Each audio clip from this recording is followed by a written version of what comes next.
In this video, we're going to integrate the function ln x. Okay, so this one is unique because you would think that we'd have some rule for the integral of ln x, and maybe we do in some text, but this one is a sneaky integration by parts problem. So if we use the Liate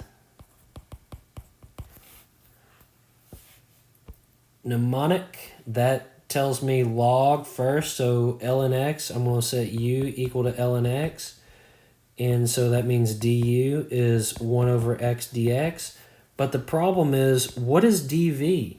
Well, it's kind of sneaky, right? Because if ln x is u, the only thing that's left for dv is dx. And that's exactly what it is. It's equal to dx. And so the integral of dv is v, and so the integral of dx is just x. All right, so it's very, very sneaky here. Now, the other thing that's a little different about this problem versus other integration by parts problem is we are now trying to solve a definite integral. So two schools of thought here. A definite integral, you either can solve as you go through changing the bounds, or you can drop the bounds and then write the answer in terms of the original variable x at the end and plug in. And I think that's what we're going to do. We're just going to drop the bounds for now and then come back and write it in at the end. So let's figure out how to do this. Remember, integral u dv is uv minus v du, integral v du. And so what is this going to be? Well, this is uv, that's x ln x, minus integral of x times 1 over x dx. Okay? So I dropped the bounds, I just put the regular integral. So this is x ln x. And then what is x times 1 over x? Well, x times 1 over x is just 1. Those cancel, right? So I need to integrate 1 dx. Well, the integral of 1 is x plus c. So that's minus x plus c. Now, the problem that I have with this plus c is the fact that it's a definite integral. So now that I've got my integrand integrated here, I'm going to use fundamental theorem of calculus, f of b minus f of a. So I'm going to plug in e. So remember, it's capital F of e minus f of 1 here.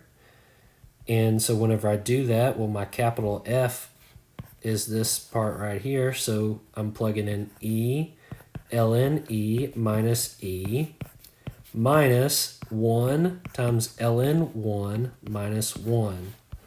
And so what does this equal? Well, that's e ln e minus e, and then ln of 1 is 0, so that goes away. And then negative and a negative make a positive, so this is plus 1. So here's my final answer right there. So if you were ever asked for the integral of ln x dx, it would be x ln x minus x plus c. Okay, so that is, if you want to say a rule, that's the rule for that logarithm, that natural log of x. All right, let's do another one where it's a sneaky integration by parts problem. Integral 0 to 1 of tangent inverse x dx. Okay. And by the way, it could be the case that the trigonometric inverse functions use the integration by parts technique to get their answer. Okay. So once again, Liate. Well, trig inverse is that I there. So I'm going to use this for my u. So u equals tangent inverse x du. The derivative of arctangent is 1 over 1 plus x squared dx. And then dv, well, the only thing that's left is dx. So v is equal to x. So that's the trick there. All right, so sneaky but doable. So this integrates the uv, which is x arctangent x, So x times arctangent x minus v du x times 1 over 1 plus x squared dx. Okay? So simplify here, that's x tangent inverse x minus integral x over 1 plus x squared dx. Now this integral here, I've dropped the bounds, kind of like I did previously.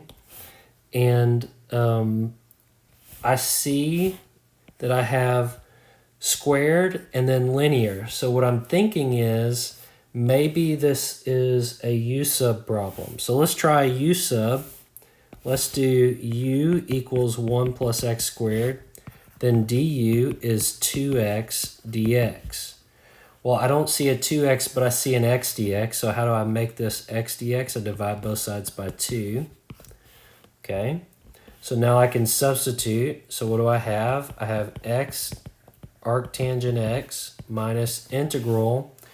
And so u is replaced with, or 1 plus x squared is replaced with u. And then x dx gets replaced with 1/2 du.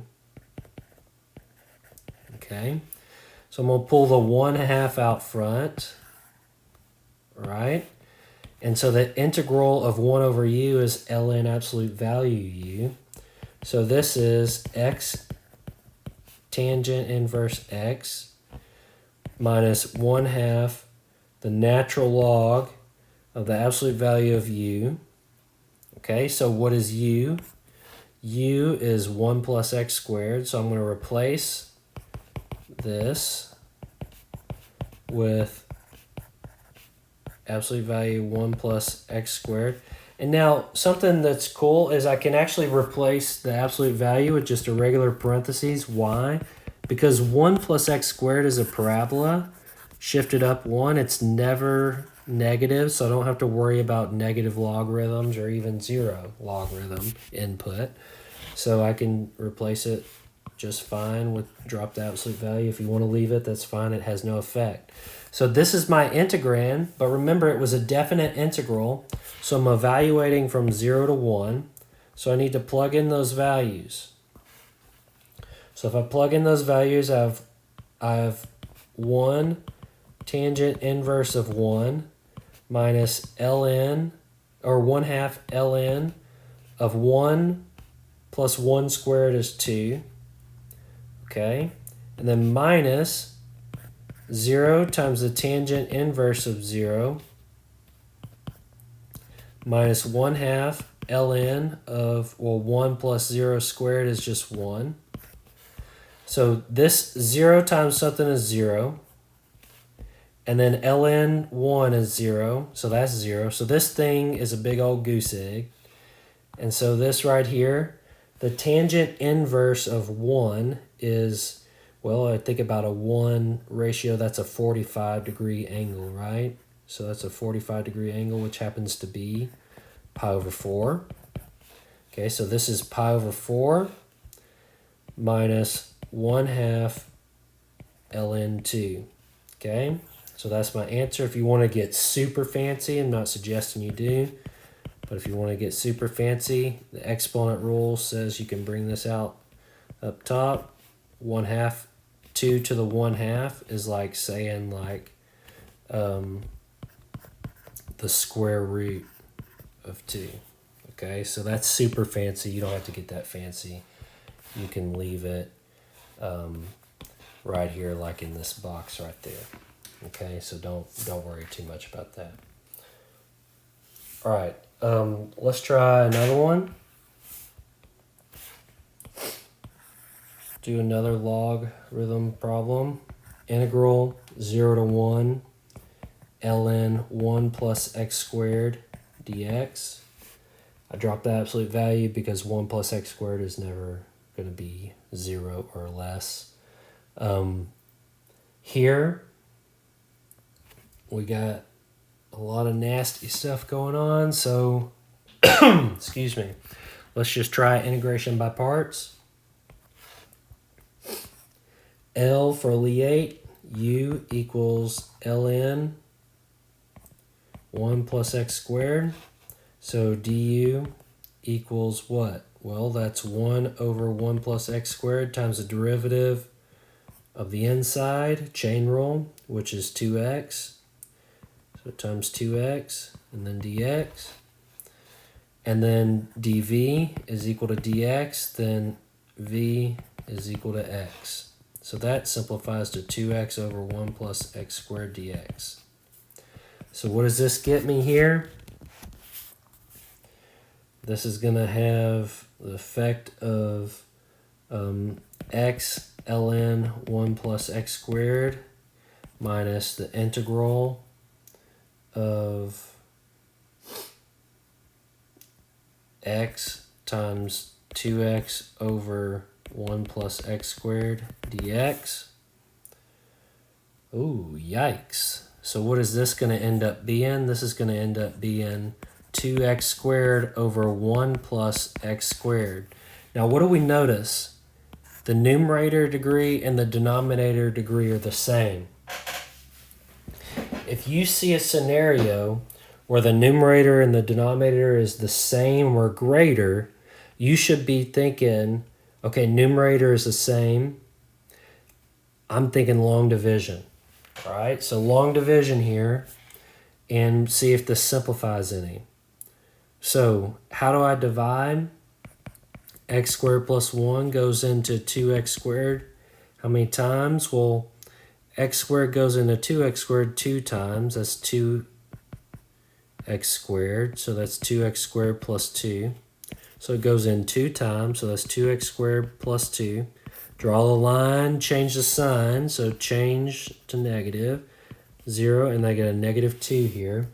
So my remainder is negative 2 over 1 plus x squared. So this turns into 2 minus 2 over 1 plus x squared, which happens to be easier to integrate than this original thing here. So long division is helpful. So going back to your college algebra days of long division, ln x times ln 1 plus x squared. And then what do we have? We got negative, so this is all multiplied by negative, so that's minus the integral of 2, and then plus the integral of 2 over 1 plus x squared. Okay. So what is this going to be? That's x ln 1 plus x squared minus 2x plus 2. And then 1 over, what is the integral of 1 over 1 plus x squared dx? That's one that we should just know. That is arctangent. So this is arctangent tan inverse of x. Okay? And now once again, this is my integrated. Okay, so that's the integral. If I'm doing a definite integral, I'm going to evaluate from 0 to 1. And I plug in those numbers here. What do I get? If I plug in a 1, I have 1 times ln of 2. 1 plus 1 squared is 2. And then minus 2 plus 2 tangent inverse of 1. Okay, and then minus 0 times ln of 1 minus 2 times 0 plus 2 tangent inverse of 0.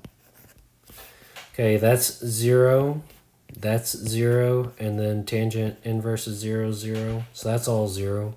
So I basically get ln 2 minus 2 plus, well, tan inverse of negative, or of 1 we said was pi over 4, so this is just pi over 2. I'm sorry. What have I done here? Did I pick up an extra 2 there? Yeah, maybe so. I don't know. All right, I think I got that right. If I messed up a 2, sorry about that, but I think I got it right. All right. One last problem here we're going to do is a tricky U sub problem. This is about as hard as it gets for this section here. So we have to use a U sub before we jump in. So 2x cubed sine x squared dx. All right. Let's try a U sub. Well, if I have a product, U dv, Lie8, right? Lie8. Algebraic, trig. So I'm going to do U equals 2x cubed. That's du is what? That's going to be 6x squared dx, right? Okay, and then dv, well, that's what's left. That's sine x squared dx. V, oh my gosh. Do you know how to integrate sine of x squared? Well, I don't know how to do it either. So that's kind of terrible, right? So we've got ourselves a pretty bad situation. That's not going to be a U substitution that's going to work for us, so we need to go back to the drawing board.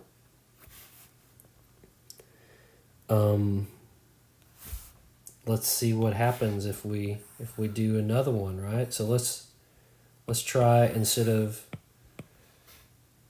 doing U for this part, let's try U equals sine x squared. Then du is equal to what? Cosine of x squared times the inside derivative, which is 2x dx.